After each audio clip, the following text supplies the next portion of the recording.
해. 안녕하세요 여러분, 루시파크 루시예요. 여러분, 저에게 새로운 가족이 생겼어요.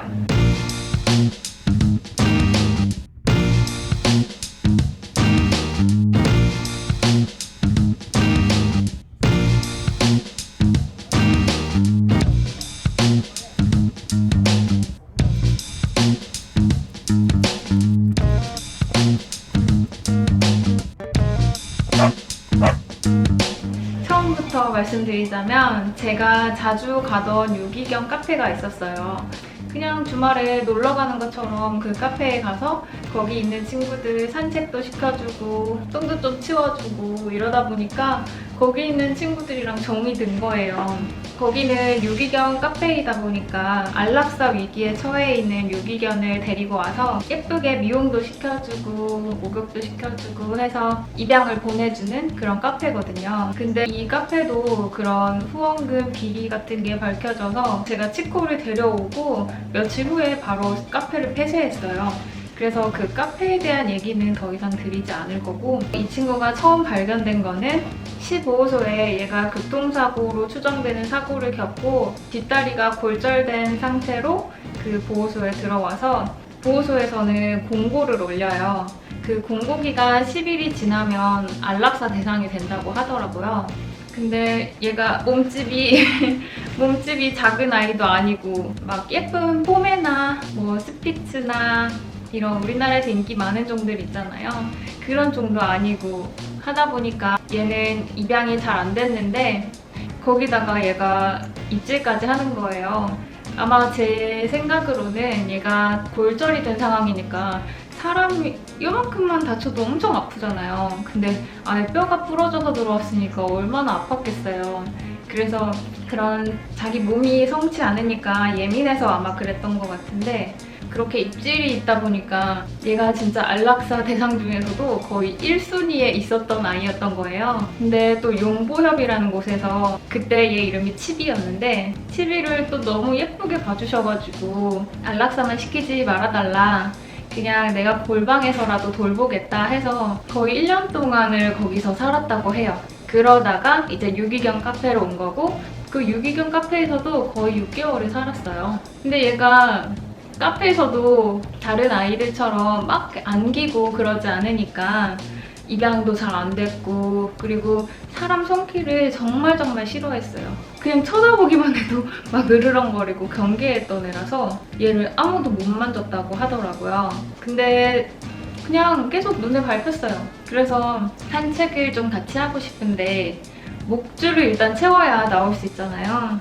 근데 목줄도 진짜 못 채우게 하는 거예요. 얘가 막 물고 막 경계하고 막 너무너무 힘들어하는데 진짜 억지로 다른 봉사자분이 도와주셔가지고 채워갖고 나왔어요. 정말 얘는 산책시키기 어려울 거를 각오하고 그러고 나왔는데 산책을 너무 잘하는 거죠. 제 옆에 딱 붙어서 딱 거리를 유지하면서 걸을 줄도 알고, 그리고 제가 이렇게 오나 안 오나 자꾸 이렇게 뒤 돌아봐가면서 그렇게 산책을 할 줄 아는 아이였던 거예요. 그리고 산책을 나가니까 얘가 너무 좋아하고, 제가 그 이후로도 매주 갔는데 한 주 한 주 막 밝아지는 게 보이고, 사람이 막 계속 들락날락 거려도 반응도 없고 그냥 저 구석에 맨날 엎드려만 있던 애였는데, 제가 가니까 막 마중도 나오고, 그리고 제가 카페에서 나올 때쯤에는 막 배웅도 나오고, 제가 뭐 화장실 가면 그 앞에서 막 기다리고 있고 막 이러는 거예요, 얘가.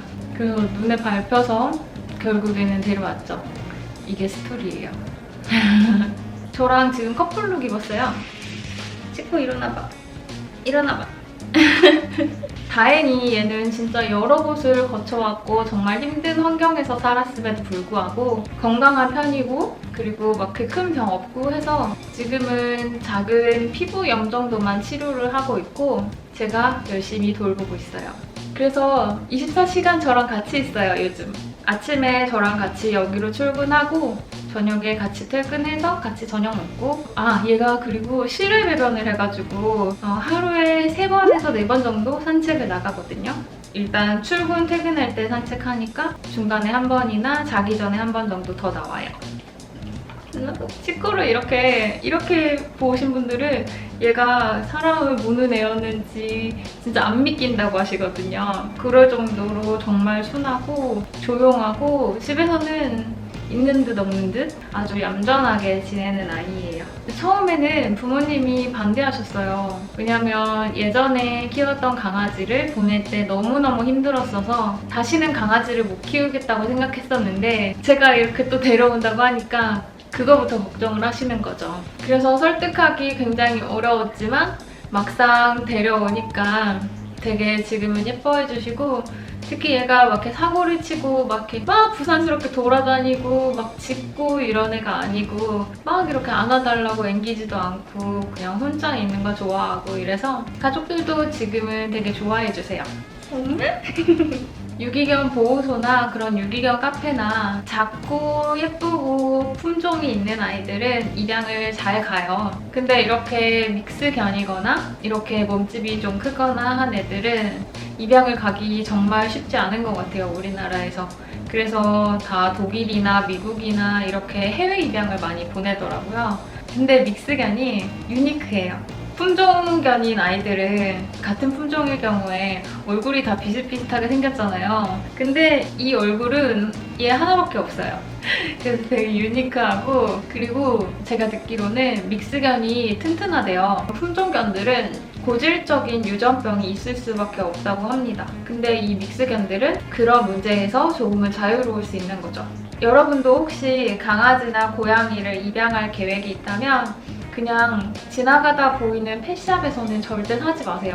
거기서는 개 농장이라고 하죠. 부견과 모견을 갖다 놓고 발정제를 맞춰가면서 평생 새끼만 낳게 하는 그런 비윤리적인 환경에서 강아지를 키워서 어디서 왔는지도 알 수 없는 아픈 강아지를 판매하는 경우가 많아요. 그래서 만약에 입양할 계획이 있으시다면 그런 펫샵에서는 절대 사지 않으셨으면 좋겠고, 이렇게 사랑이 고픈데 주인 없이 평생을 살아가게 되는, 아니면 안락사를 기다리는 그런 유기견들이 있기 때문에 가까운 유기견 센터나 유기견 카페나 이런 곳에서 입양을 좀 알아보셨으면 좋겠고, 그리고 데려오기 전에 친해질 기회가 있다면 아마 데려왔을 때 적응 기간이 더 짧고 강아지가 조금은 더 편안해 하겠죠?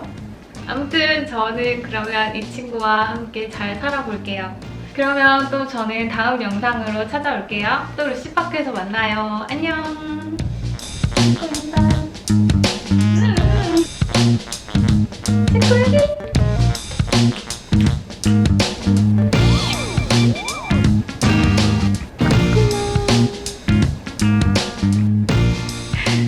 좋아?